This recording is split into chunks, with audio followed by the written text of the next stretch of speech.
કોઈ સારું કર્મ થાય છે એનો તમારે ખરેખર ગૌરવ લેવું જોઈએ કે આપણે હિન્દુ છીએ અને સનાતન ધર્મની અંદર આવા લોકો છે ધર્મ ટકાવવા માટે.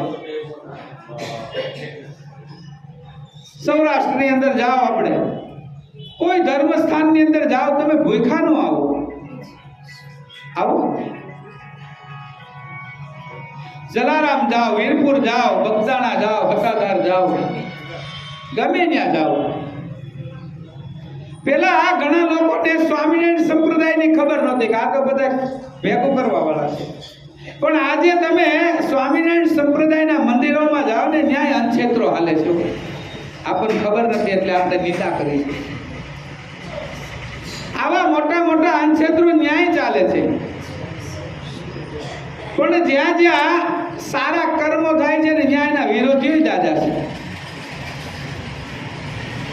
ભગવાને શાસ્ત્રની અંદર એક વાત કરી, કોઈ મોટા પુરુષ હોય, સારા હોય, કદાચ એનાથી કોઈ અયોગ્ય આચરણ થઈ ગયું તો એનું આચરણ ન કરતા તમે, પણ એને જે સારા કર્મો કરેલા છે, સારું આચરણ કરેલું છે, એની ઉપર તમે ધ્યાન દેજો.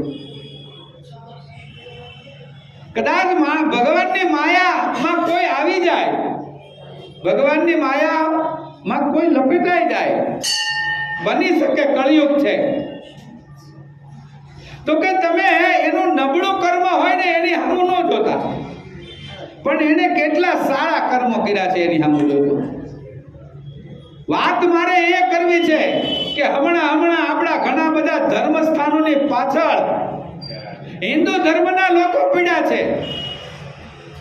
જ્યાં સારા કર્મો થાય છે, જ્યાં સારી ક્રિયાઓ થાય છે, હજારો લોકોને અનક્ષેત્ર અન્ન જમાડે છે, એવા સત્તાધારની પાછળ હમણાં 8, 10, 15 લોકો પીડ્યા છે.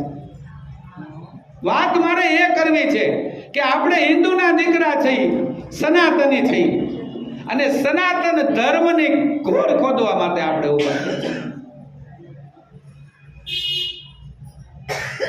ફલાણા ભગત આવા છે ને ઢીકડા ભગત આવા છે.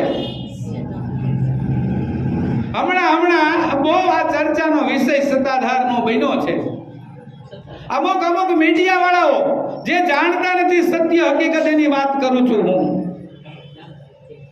સત્ય જાણતા નથી અને આ બાપુ આવા છે, આ બાપુ આવા છે, આ બાપુ આમ કરે છે. તમને બીજાનું જોવા માટે મોકલ્યા છે અહીંયા?